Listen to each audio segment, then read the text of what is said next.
الحمد لله رب العالمين والصلاة والسلام على سيد الأنبياء والمرسلين محمد وآله وأصحابه وبارك وسلم تسليما كثيرا كثيرا. أما بعد، أعوذ بالله من الشيطان الرجيم. بسم الله الرحمن الرحيم. الف لام میم ذالک الکتاب لا ریب فیہ ھدی للمتقین الذین یؤمنون بالغیب ویقیمون الصلاة ومما رزقناهم ينفقون. صدق اللہ العظیم.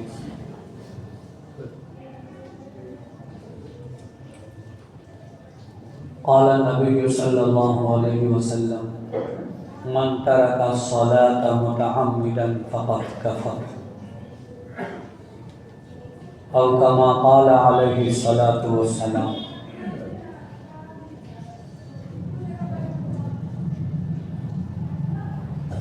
نہایت ہی قابل احترام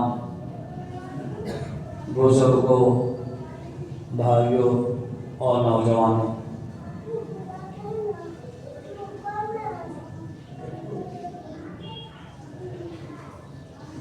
پچھلے جمعے میں یہ عرض کیا تھا کہ اللہ تبارک و تعالیٰ نے زندگی گزارنے کے لیے جو دستور ہمیں عطا فرمایا ہے،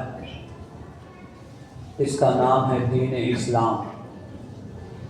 اور دین اسلام 5 حصوں پر منقسم، 5 شعبوں پر بٹا ہوا ہے،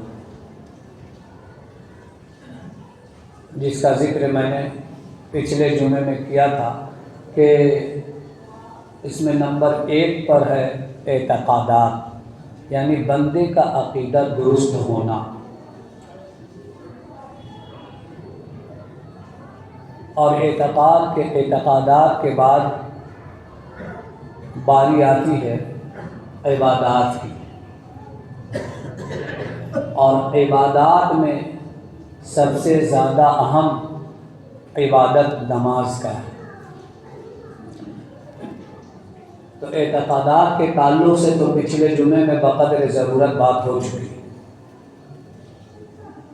آج عبادات کے تعلق سے آپ کے سامنے بات رکھنی.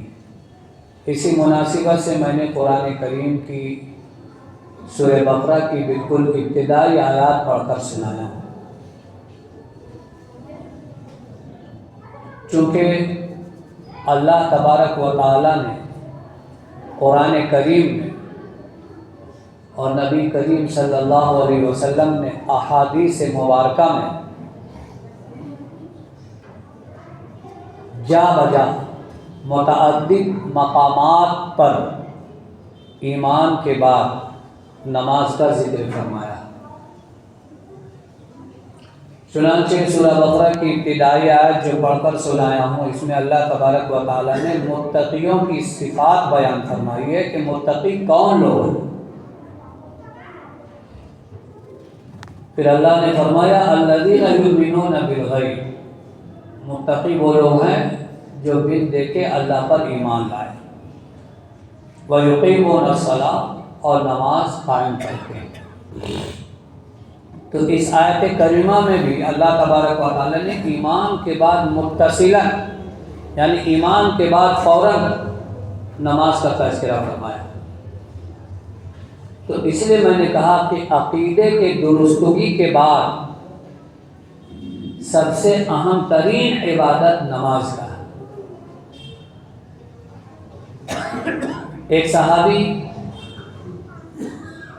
نبی اکرم صلی اللہ علیہ وسلم کی خدمت میں حاضر ہوئے اور عرض کیا ای الاعمال احب الی اللہ. صحابہ جو تھے وہ پوچھا کرتے تھے یا رسول اللہ صلی اللہ علیہ وسلم، کون سا عمل اللہ کے نزدیک سب سے زیادہ پسندیدہ ہے، کون سا عمل اللہ کے نزدیک سب سے زیادہ محبوب، تاکہ اس کو کر کے وہ اللہ کا قریبی، اللہ کا چہیتا، اللہ کا محبوب بن جائے.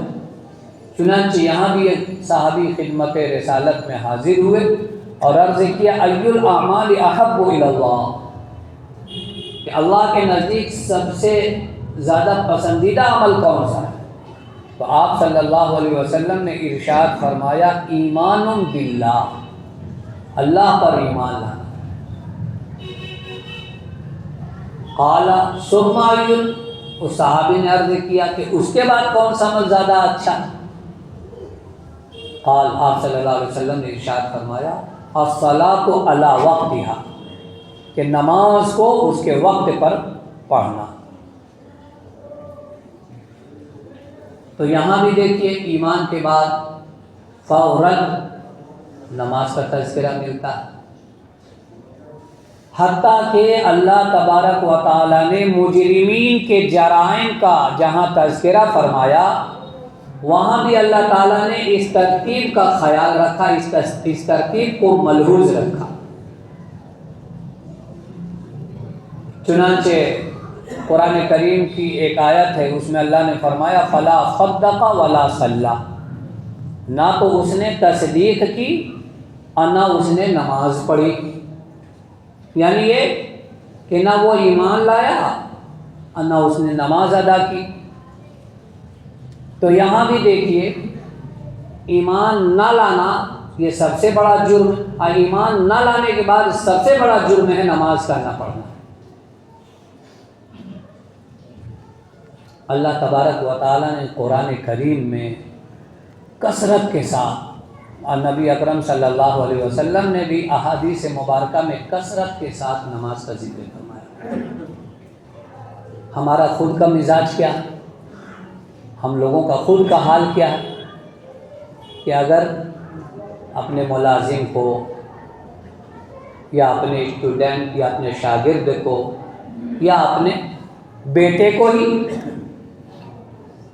کوئی کام ایک مرتبہ کرنے کو کہیں اور وہ نہ کرے تو ہم ناراض ہوتے ہیں، دوسری مرتبہ کہیں اور وہ نہ کرے تو ہمارا غصہ بڑھ جاتا ہے، تیسری مرتبہ اگر وہ ہم کہیں اور وہ نہ کرے تو ہمیں جلال آ جاتا ہے، اور چوتھی مرتبہ اگر کہیں اور نہ کرے تب تو اگر وہ ملازم ہے تو ہم اس کو چھٹی کر دیں، نکال دیں کہ تو بڑا نافرمان ہے، اور اگر شاگرد ہے تو اس کو کلاس سے نکال دیں، بیٹا ہے تو اس کی پٹائی شروع کر دیں کہ ہم نے تم کو ایک مرتبہ نہیں، دو مرتبہ نہیں، تین مرتبہ نہیں، چار مرتبہ کہا تم نے یہ کام نہیں کیا۔ تو اگر ہم کسی کو دو تین چار مرتبہ کہیں اور وہ کام نہ کرے تو ہمارا غصہ اتنا بڑھ جاتا ہے کہ ہم برداشت نہیں کر پاتے۔ اللہ تبارک و تعالیٰ نے ایک بار نہیں، دو بار نہیں، چار اور پانچ مرتبہ نہیں، بلا مبالغہ سینکڑوں مرتبہ فرمایا کہ نماز قائم کرو۔ اس کے باوجود اگر ہم نماز کی پابندی نہیں کریں تو اللہ تعالیٰ کو کتنا غصہ آتا ہوگا، اللہ تعالیٰ کتنا ناراض ہوں گے۔ اور یہی نہیں کہ اللہ تعالیٰ نے سینکڑوں مرتبہ کہا اور اسی پر اکتفا کر لیا، بلکہ اللہ تعالیٰ اپنے بندوں سے کتنا پیار کرتے ہیں۔ اللہ تعالیٰ کی بندوں پر کتنی نظر رحمت ہے۔ اللہ تعالیٰ جانتے تھے میرے بندے جب کاروبار میں لگیں گے، دنیا کے کام دھندوں میں لگیں گے تو یہ غفلت کا شکار ہو جائیں گے، اسی لیے اللہ تبارک و تعالیٰ کی طرف سے حکم دیا جاتا ہے کہ دیکھو جب نماز کا وقت ہو جائے تو تم میں سے ایک شخص کھڑا ہو اور نماز کا اعلان کرے، یعنی اذان دے۔ نماز سے پہلے اذان ہوتی ہے، اذان دے۔ حالانکہ روزے کا وقت ہو جائے تو اعلان کرنا شریعت کا حکم نہیں ہے، حج کا وقت ہو جائے اعلان کرنا شریعت کا حکم نہیں ہے، لیکن نماز وہ واحد فریضہ ہے کہ جب اس کا وقت ہو جائے تو شریعت کا حکم ہے کہ تم میں سے ایک بندہ کھڑا ہو جائے اونچی جگہ پہ۔ پہلے اونچی جگہ پہ لوگ کھڑے ہوتے تھے، اب تو چونکہ لاؤڈ اسپیکر کا معاملہ آ گیا ہے اس لیے، ورنہ پہلے اونچی جگہ پہ کھڑے ہو کر کے بلند آواز سے اذان دی جاتی تھی، اذان بھی بہترین آواز میں دی جاتی ہے۔ یہ الگ بات ہے کہ ہم لوگ ان سب چیزوں کو بھلا ڈالیں، ہم تو ٹائلس، ماربل، رنگ روغن اور ان سب چیزوں کی قدر اور ان سب چیزوں کی کوالٹی کو پہچانتے ہیں۔ اذان اچھی ہو، نماز اچھی ہو، تلاوت اچھی ہو، مسائل اچھے ہوں، اس کا تو ہمیں کچھ ہمارے نزدیک اہمیت ہی نہیں۔ بہرحال اللہ ہم سب کو اس کی بھی اہمیت کرنے کی توفیق عطا فرمائے۔ یہ عرض کر رہا تھا کہ اللہ تعالیٰ اللہ کی طرف سے حکم ہے کہ تم میں سے ایک شخص اعلان کرے، یعنی اذان دے، اللہ سب سے بڑا ہے، آؤ فلاح کی طرف، آؤ کامیابی کی طرف۔ دونوں جگہ کی کامیابی کا ضامن ہے نماز، اس کے طرف بلایا جاتا۔ اور اتنا ہی نہیں، ایک مرتبہ اذان دے دی گئی، اس کے بعد بھی جب جماعت کھڑی ہونے لگتی ہے تب پھر وہی منادی تکبیر کہتا ہے، یعنی گویا دوبارہ وہ لوگوں کو آواز لگا رہا کہ آؤ فلاح کی طرف، آؤ فلاح کی طرف۔ تکبیر ہوتی ہے، اذان ہوئی، پھر جماعت کھڑی ہونے سے پہلے تکبیر ہوتی ہے۔ اس کے باوجود اچھے اچھے نمازیوں کا نماز کا کیا حال ہے؟ چاہے ایک رکعت چھوٹے، 2 رکعت چھوٹے، جبکہ ہمیں پتہ ہے کہ 40 دن تکبیر اولیٰ کے ساتھ نماز پڑھنے پر یہ اجر ہے، یہ ثواب ہے، 2 پروانوں کی خوشخبری ہے۔ لیکن کبھی ہم نے سوچا کہ ہم نے زندگی میں کتنی مرتبہ 40 وقتوں کی نماز باجماعت تکبیر اولیٰ کے ساتھ ادا کی ہے؟ ہم نے اپنی زندگی کا جائزہ لیا؟ کبھی حساب کر کے ہم نے اپنی زندگی میں اس کو کتنی مرتبہ کرنے کی کوشش کی ہے اور اس پر ہمیں کامیابی ملی؟ کبھی سوچا؟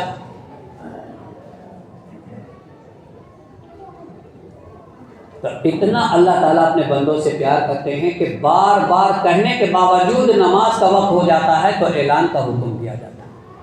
اچھا اور دیکھیے،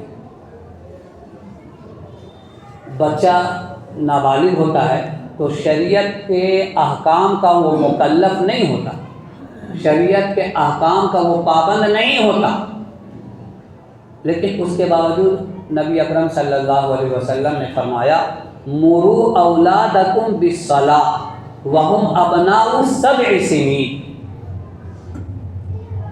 اپنی اولاد کو نماز کا حکم دو جب وہ 7 سال کا ہو جائے۔ حالانکہ 7 سال کا بچہ نابالغ ہوتا ہے۔ وَاضْرِبُوهُمْ، کہا جب 10 سال کا ہو جائے اور نماز نہ پڑھے تو آپ ہلکی پھلکی اس کی پٹائی کیجیے۔ اب بچائیے 10 سال کا بچہ بھی نابالغ ہوتا ہے، ابھی وہ شریعت کے احکام کا پابند نہیں، روزہ نہ رکھے گناہ نہیں، حج نہ کرے گناہ نہیں، اگر وہ صاحب استطاعت ہے تو بھی اس پر حج فرض نہیں، تو روزہ رکھنے کی قدرت رکھتا تو بھی اس پر حج فرض نہیں، مگر نماز کے لیے اسے تربیت کے واسطے کہا جا رہا ہے کہ تم یہ کام کرو۔ اللہ کے رسول صلی اللہ علیہ وسلم فرما رہے ہیں 7 سال کے اعتبار سے اس کو سکھاؤ، اور 7 سال کا ہو جائے تو اس کا بستر بھی علیحدہ کر دو، 10 سال کا ہو جائے بھائی بہن کو ایک ساتھ نہ سونے دو۔ اس سب میں بڑی حکمتیں ہیں، کوئی آدمی اپنی عقل نہ لڑائے کہ آخر کیا ہے، بچہ ماں کے ساتھ سو جاتا ہے، بہن کے ساتھ سو جاتا ہے۔ ہم اپنی عقل کے ترازو میں رکھ کر شریعت کو تولیں گے تو یاد رکھو ہم ہمیشہ دھوکہ کھائیں۔ شریعت عقل پر نہیں، شریعت ہے، جب جو باتیں کہہ دی گئی آمنا و صدقنا۔ صحابہ اس پر بحث نہیں کرتے تھے، آج جیسے ہم لوگ بحث کرتے ہیں نا، بہت سے لوگ ہیں، کہا جائے ان سے، بہت سے وہ کھانے پینے کے نظام شادی بیاہ کے موقع پر الٹے سیدھے بنائیں، یہ کیے وہ کیے، اور جب ان سے کہا جائے تو کہے گا کہ ہاں اگرچہ شریعت کے خلاف تھوڑا سا یہ کام ہے مگر ابھی کے اعتبار سے یہی صحیح ہے۔ استغفر اللہ، اتنی زبردست بات ہے کہ یہ جملہ جو ہے بسا اوقات آدمی کو کفر تک دھکیل دیتا ہے۔ ارے ہمارا عمل نہیں ہے، تم شرمندہ ہو جاؤ یہی کافی ہے، لیکن اس کو جواز کے لیے دوسرا نام تم کیوں دے دے؟ اسی لیے آپ صلی اللہ علیہ وسلم نے فرمایا ہے کہ ایک وقت آئے گا کہ لوگ صبح مسلمان ہوں گے شام کو کافر، اور شام کو مسلمان ہوں گے صبح کافر، وہ اسے احساس بھی نہیں ہوگا۔ تبھی تو کہا جاتا ہے کہ سونے سے پہلے ہر دن کلمہ پڑھا کرو، اپنے ایمان کی تجدید کیا کرو۔ کیا پتہ تمہارا جملہ کچھ ایسا نکل گیا ہو تو کہ تم سمجھے بھی نہ۔ اور تو سب تمہارا عمل بیکار جا رہا ہو، اس لیے کہ اگر ایمان نہیں ہے تو جتنے بھی اچھے عمل کرے، پچھلے جمعے میں یہ باتیں آپ سن چکے ہیں۔ بہرحال بات اسی طرف چلی جائے گی۔ یہ کہہ رہا ہوں کہ ابھی بچہ 7 سال کا ہے اور اسے کہا جا رہا، اچھا 7 سال کا بچہ ہے، اسے یہ کہا جا رہا کہ نماز کے آخر میں وہ ایک دعا پڑھتا۔ کیا دعا پڑھتا؟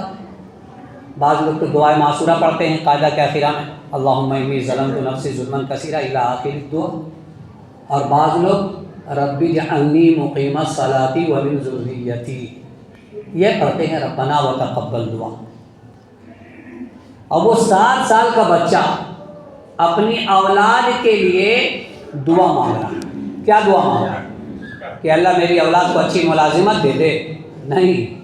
یا اللہ میری اولاد کو اچھا کاروبار دے دے؟ نہیں۔ یا اللہ میری اولاد کو اچھی عزت دے دے؟ نہیں۔ کیا دعا مانگ رہا؟ اللہ میری اولاد کو نماز کا پابند بنا دے۔ اب وہ 7 سال کا بچہ، پتہ نہیں وہ بڑا ہوگا یا نہیں ہوگا۔ اب بڑا بھی ہوگا تو شادی ہوگی کہ نہیں ہوگی معلوم ہے، اور اگر شادی بھی ہوئی تو اولاد ہوگی کہ نہیں ہوگی یہ بھی معلوم، لیکن ابھی سے وہ یہ دعا مانگ رہا کہ اللہ میری اولاد کو نماز کا پابند بنا۔ تو نماز کی اہمیت کا اندازہ آپ لگائیے، نماز کی اہمیت کا اندازہ آپ اس سے بھی لگا سکتے ہیں۔ میں بات کو تھوڑا سا مختصر کر رہا ہوں کیونکہ 8-9 منٹ آپ آ گئے ہیں، کہ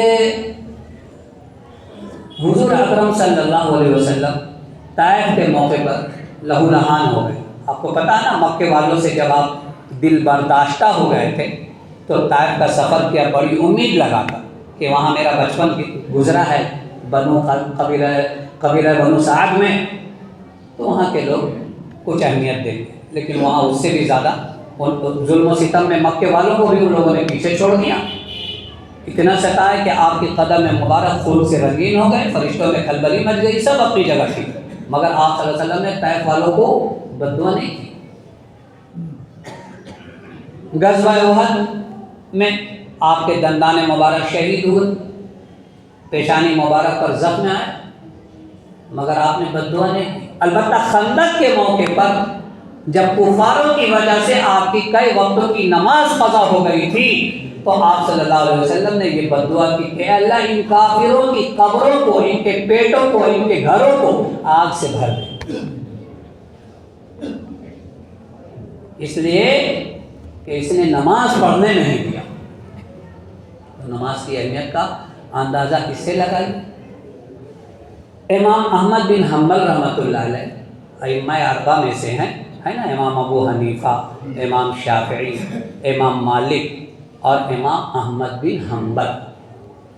تو یہ امام احمد بن حنبل رحمۃ اللہ علیہ فرماتے ہیں کہ ایک مرتبہ میں سفر پہ جا رہا تھا، اور اس وقت لوگ جو سفر کرتے تھے تو پوری جماعت بنا بنا کر کرتے تھے قافلوں کے ساتھ، کیونکہ اس وقت اتنی سہولتیں نہیں تھیں جو سہولتیں آج ہمیں اور آپ کو اللہ نے دے رکھی، بھلے ہم اس کا صحیح استعمال کریں نہ کریں وہ ہمارا اپنا معاملہ ہے۔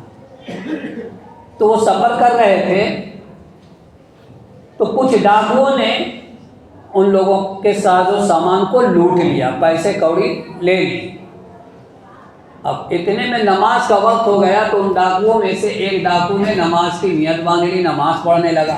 تو امام احمد بن حنبل رحمۃ اللہ علیہ نے فرمایا کہ عجیب انسان، ایک طرف لوگوں کو لوٹتا ہے اور دوسری طرف نماز پڑھتا ہے۔ تو ڈاکو نے کہا کہ لوٹنا وہ میری مجبوری ہے، اور نماز پڑھنا میں اس لیے پڑھتا ہوں کہ اللہ کے پاس جانے کے لیے کوئی ایک راستہ تو کھلا رہنا چاہیے، کوئی ایک دروازہ تو کھلا رہنا چاہیے، اس لیے میں نماز پڑھتا ہوں۔ اللہ کی شان، چند سالوں کے بعد امام احمد بن حنبل رحمۃ اللہ علیہ جب حج بیت اللہ کے لیے تشریف لے گئے تو دیکھا کہ وہی بندہ خانہ کعبہ کا گیلاب پکڑ کر زار و قطار رو رہا ہے، بلک رہا ہے اور اللہ سے دعا کر رہا ہے کہ اللہ میری مغفرت فرما دے، مجھے معاف کر دے۔ امام احمد بن حنبل رحمۃ اللہ علیہ فرماتے ہیں کہ میں تو اس کو پہچان لیا اور میں نے سمجھ لیا کہ جس دروازے کو اس نے کھلا چھوڑا تھا اسی دروازے سے اللہ نے اس کو بلا دیا۔ بھائی کلاس میں، اسکول میں بچہ اگر حاضری نہ دے تو اس کو ہٹا دیا جاتا. تو ایسے ہی کوئی آدمی اگر نماز کی پابندی نہیں کرے، نماز نہ پڑھے، تو اللہ تعالیٰ کے رجسٹر سے بھی اس کا نام خارج ہونے کا ڈر رہتا ہے. اسی لیے آپ صلی اللہ علیہ وسلم نے فرمایا من ترک الصلاۃ متعمدا فقد کفر، کہ جس نے جان بوجھ کر نماز چھوڑ دی گویا اس نے کفر کیا. غنیۃ الطالبین میں شیخ عبد القادر جیلانی رحمۃ اللہ علیہ نے لکھا ہے کہ جو بندہ نماز کا پابند نہ ہو، مسلمان ہو، اب وہ مر جائے تو اس کو مسلمانوں کی قبرستان میں دفن مت کرو. نماز کی اہمیت کا اندازہ اس سے لگائیے کہ اور بدعمالیوں کے اثرات انسان کے اپنی ذات پر پڑتا ہے، لیکن نماز نہ پڑھنے کا جو ہے اثرات ان کی تمام چیزوں پر پڑتا ہے، ان کی اولاد پر، ان کے کاروبار پر، تمام چیزوں پر پڑتا ہے. کتنی چیزوں کو گنوا، تمام چیزوں پر اس کے اثرات پڑتے ہیں. تو اس اب یہ بھی یاد رکھیں کہ گھر میں اگر 8-10 آدمی ہیں تو اس کا مطلب نہیں کہ 1-2 نماز پڑھ لے تو کام چل جائے گا، سب کے اوپر ضروری. اب یہ نماز کا عنوان اس لیے چھیڑا ہوں کہ رجب المرجب کا مہینہ بھی شروع ہو گیا، رمضان کا وقت بالکل قریب ہے. اب اگر ہم جمعے میں آنے کے باوجود بھی ہم عصر، مغرب، عشاء وغیرہ میں غائب ہونا شروع کرتے تو یہ اچھی، جس کو جہاں موقع ملے وہاں ادا کر، مگر مرد حضرات جماعت سے پڑھنے کی بھرپور کوشش کریں، بھرپور. اس لیے کہ اس کا بڑا اثر پڑتا. حضرت عیسیٰ علیہ السلام ایک مرتبہ کہیں تشریف لے جا رہے تھے تو دیکھا کہ ایک بستی سے گزرے تو دیکھا کہ بستی والے بڑے خوشحال ہیں اور ان کے باغات جو ہے پھلوں سے بھرے ہوئے ہیں، میدان میں بچے کھیل رہے ہیں، فصلیں جو ہے کھیتوں میں لہلہا رہی ہیں، بڑے عیش و عشرت کی زندگی گزار رہے ہیں. حضرت عیسیٰ علیہ السلام دیکھ کر خوش ہوئے، آگے بڑھ. پھر کچھ سالوں کے بعد اسی بستی سے جب گزر ہوا تو دیکھا کہ بستیاں اجڑی ہوئی ہیں، لوگ بڑے غمزدہ ہیں، باغات پھلوں سے خالی ہیں، مویشی جانور سب مر چکے ہیں، میدان بچوں کے کھیل سے بالکل خالی ہے. تو یہ دیکھ کر حضرت عیسیٰ علیہ السلام بڑے حیران اور پریشان ہوئے. اللہ سے پوچھا یا اللہ آخر کیا معاملہ ہے؟ تو اس طرح کا پہلی دفعہ گزرا تھا تو یہ معاملہ تھا، اب یہ حال ہے. اللہ تعالیٰ نے فرمایا عیسیٰ یہ بندے جو تھے یہ پہلے جو ہے میرے حکموں کو مان کر زندگی گزار رہے تھے، نمازوں کی پابندی کر رہے تھے، نماز ادا کر رہے تھے. اب اس نبی کے اوپر جتنی نمازیں تھیں اس کے اعتبار سے میں کہہ رہا ہوں پابند تھے، لیکن جب ان لوگوں نے میرے حکموں کو ماننا چھوڑ دیا، نمازوں کی پابندی چھوڑ دی، تو ہم نے بھی دھیرے دھیرے کر کے تمام نعمتوں کو چھیننا شروع کر دیا. آج ہم اس کا تو گیلا ہے، ہماری مسجدوں کو جو ہے نا مندر کی شکل دی جا رہی ہے، یہ کیا جا رہا ہے، لے لیا جا رہا ہے، یہ کیا. تو ہم صرف جو ہے نا حکومتوں کو برا بھلا کر رہے ہیں مگر اپنے اعمال پر توجہ نہیں دے رہے. اس کو آخر آباد کون کرے گا؟ اس کو آباد کون کرے گا؟ اس کو بھرے گا کون؟ کیا ہم اللہ رب العزت کی نعمتیں صرف ہفتے میں ایک دن کھاتے ہیں؟ سوچنے کی بات ہے. پانی کا استعمال ہفتے میں ایک دن کرتے ہیں، کھانا ایک دن کھاتے ہیں، سانس ہفتے میں ایک دن لیتے ہیں. سوچ لیں آپ صلی اللہ علیہ وسلم نے کبھی اپنی ذات کے لیے بد دعا نہیں کی ہے اور کبھی بد دعا دی نہیں، لیکن آپ نے کیا فرمایا؟ میرا جی چاہتا ان گھروں کو آگ لگا دوں جو لوگ بلا وجہ اپنے گھروں میں نماز ادا کر لیتے. بہت سے لوگ ہیں بڑے بڑے خوشحال جن کو اللہ نے مال و دولت دے رکھی، تو ان کے اندر بسا ہوگا، سب کے اندر نہیں، کچھ لوگوں کے اندر پھٹانی بھی بہت آ جاتی ہے، وہ اپنی من چاہی نماز ادا کرتے ہیں. کیرم کھیل رہے ہیں، نماز کا وقت ہو گیا، نماز نہیں پڑھ رہے، اور اس کے بعد جب نماز کا وقت سورج غروب ہونے میں 5 منٹ بعد چلو چلو نماز پڑھ لیں، ایک چوچلا بہانہ لے کر کے یہ ہو گیا اور نماز ادا کی جلدی. کیا طریقہ؟ تم نے مذاق تو نہ رکھا. کہیں دیکھو تو 3 وقت کی نماز، کہیں دیکھو تو 4 وقت کی نماز. ارے جب اللہ نے 5 وقت کی نماز فرض کی تو ہم 5 نہ پڑھیں گے؟ یوں تو بڑے لمبے چوڑے دین کے دعوے کرتے ہو، کہاں مر جاتے ہو فجر کی نماز میں؟ کہاں چلے جاتے ہو؟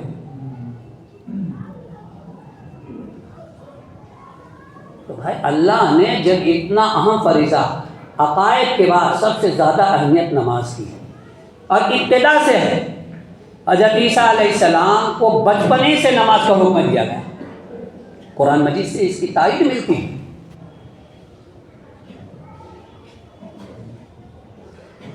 وَجَعَلَنِي مُبَارَكًا أَيْنَمَا كُنتُ وَأَوْصَانِي بِالصَّلَاةِ وَالزَّكَاةِ مَا دُمْتُ حَيًّا. مجھے میرے رب نے نصیحت کی، وصیت کی کہ جب تک میں زندہ رہوں نماز کی اول دن سے. ابھی موقع نہیں کہ ہم اس کی تفصیل کر سکیں، تو نماز کی اہمیت میں بتاتے بتاتے تھک جاؤں گا. اتنا جان لیجئے کہ جب اللہ کے رسول صلی اللہ علیہ وسلم کا دنیا سے پردہ فرمانے کا وقت قریب آ گیا، زبان مبارک سے صحیح ڈھنگ سے الفاظ ادا نہیں ہونے پا رہے تھے، اس وقت بھی آپ نے 2 ہی چیزوں کی رٹ لگائی. ایک تو آپ نے فرمایا الصلاۃ، نماز کو قائم رکھنا، نماز کو قائم رکھنا. وما ملکت ایمانکم، اور اپنے ماتحتوں کے ساتھ اچھا سلوک کرنا. اب دونوں معاملے میں ہم لوگ زیرو ہیں یا نہیں؟ اگر نماز کا ہے تو گھر میں 10 آدمی 2 پڑھ رہے اور وہ 2 10 کا ٹھیکہ لے رکھا. محبت سے نرمی سے ایک گھر کا اگر چند پیسوں کا گلاس ٹوٹ جائے تو اس کا دکھ سب کو ہے. ساس بہو سے کہے گی بہو تم نے گلاس کو صحیح جگہ پہ نہیں رکھا، بچہ پھوڑ دیا. بہو جو ہے یعنی بیوی ماں جو ہے بچے کو ڈانٹے گی، بچہ بیچارہ خوف زدہ ہوگا. 150 روپے کا سامان نقصان ہو جائے تو اتنا ڈر ہے، اور نماز چھوٹ رہی تو اس کی کوئی افسوس نہیں. 4 بھائی میں 1 بھائی پڑھ رہے ہیں. کیا تماشا بنا رکھے، اپنے گھر کے لوگوں کو صحیح نہیں کر پا رہے ہیں. ہونا تو یہ چاہیے کہ ادھر بیوی رات کے آخر کے حصے میں روئے، ادھر میاں روئے، بچے دیکھ کر کے کہ آخر امی ابو کیوں رو رہے ہیں اللہ کے سامنے. جب تک بندہ اللہ کے سامنے روتا تھا، اللہ نے دنیا کو نقشہ بدل کر رکھ دیا تھا. جتنی برائیاں، جتنی خرابیاں، جتنی یہ سب دنیا کے اندر آفتیں اور مصیبتیں آ رہی ہیں، یقین جانیے یہ ہماری بدعمالیوں کا نتیجہ ہے. یہ جو ہم نے مغربی تہذیب کی ساری خرابیوں کو لے لیا اور ان کی اچھائیوں کو چھوڑ دیا. آج وہاں دیکھ لو مغرب میں کیا ہوگا. صبح لوگ اٹھنے کے عادی ہیں، پابند ہیں، اور ہمارے یہاں پڑھے لکھے لوگ ہیں. بچہ کو میرے یہاں کلاس میں لا رہے 9 بجے، اور ٹھنڈک بہت ہے نا، اسی وجہ سے اس کو ذرا دیر سے لا رہے ہیں. ٹھنڈک ذرا زیادہ اسی لیے اچھا سے پہنا ہوا ہے کہ دین حاصل کرنے کے لیے بھیج رہے ہو، اور اپنے آپ کو بڑا دیندار بھی بتا رہا، ڈسپلن والا بھی بتا رہا.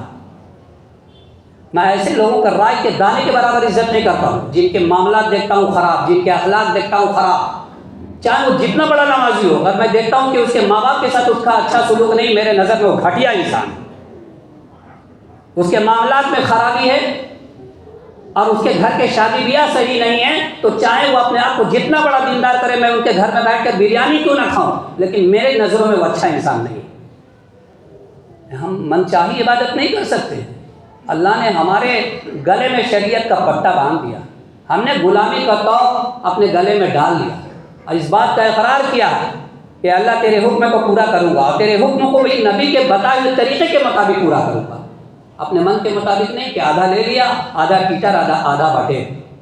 دکانداری بھی کروں گا تو اسی ساتھ دکان کا کیا معاملہ. آپ دیکھیے گا رمضان اچھے نمازی خود نماز میں آ جائیں گے، اور اچھا خالا اٹھا کٹھا بچہ کو 25 سال 30 سال عمر دکان میں بٹھا کے چلے جائیں. کیا ان کے اوپر نماز نہیں؟ نماز کا اثر کاروبار پر پڑتا. تھوڑی دیر کے لیے، گھنٹہ 1.5 گھنٹہ کے لیے اللہ کے واسطے ہم بند کریں، اگر ہماری زندگی کے سانس کو اللہ روک دے. یہ سب باتیں اس لیے کہہ رہا ہوں کہ ابھی سے آپ مزاج بنائیں، تیاری کریں. دکانداروں کے اندر تو پتہ نہیں کیوں اتنا حرص و حوث بڑھتا جا رہا ہے کہ دیکھ رہا ہوں. پہلے ایک وقت تھا کہ جب میں یہاں آیا تھا تو کچھ سالوں تک میں نے دیکھا کہ ہفتے میں 1 دن ہاف ٹائم دکانیں باقاعدہ بند رہتی تھیں. اب ان کے پیٹ ہی نہیں بھر رہے ہیں. وہ ہفتے میں آدھا دن کی بھی چھٹی کرنا پسند نہیں کرتے. یا تو شروع میں جمعہ سے پہلے بند کر لو تاکہ اپنی بیوی بچوں پر تھوڑا ٹائم دو، کچھ اپنے مزاج کو بھی فریش کرو، یا تو پھر سیکنڈ ٹائم میں بند کرو. ہم تو کہیں گے فرسٹ ٹائم میں بند کر لو. جہاں تک ان سب چیزوں میں اسلام حکومت کی طرف سے کوئی پابندی ہے کیا؟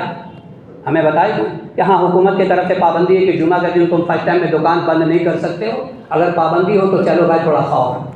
آدمی اللہ کا حکم پورا کرے یا نہیں کرے، لیکن حکومتوں کا ڈر بڑا بہت رہتا ہے. تب نہ آدھار کارڈ، پین کارڈ، یہ کارڈ وہ کارڈ، جتنا کارڈ نکلے، مرد تو مرد، عورتوں کی بھی لمبی لائن لگی رہتی.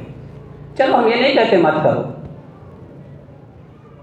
لیکن ہم اللہ کا سچا اور پکا غلام بنے. یقین جانیے کاروبار میں برکت ہوگی, زندگی میں برکت ہوگی, بیماریاں دور ہوگی, بیوی فرما بردار ہوگی, اولاد فرما بردار ہوگی. آج جو ہمارے اوپر خوف کے, ڈر کے اور بہت ساری چیزوں کے خطرات کے بادل جو منڈلا رہے ہیں, اللہ اس کو چھانٹ دے گا. اللہ کے لیے کوئی مشکل کام نہیں. ہم اللہ کا بن جائیں, پھر دیکھیے اللہ سارے لوگوں کو ہمارا بنا دے گا, ہمارے تابع کر دے گا. جب تک لوگوں نے ایسی زندگی گزاری ہے, اللہ نے ان کے قدموں میں لوگوں کو جھکایا.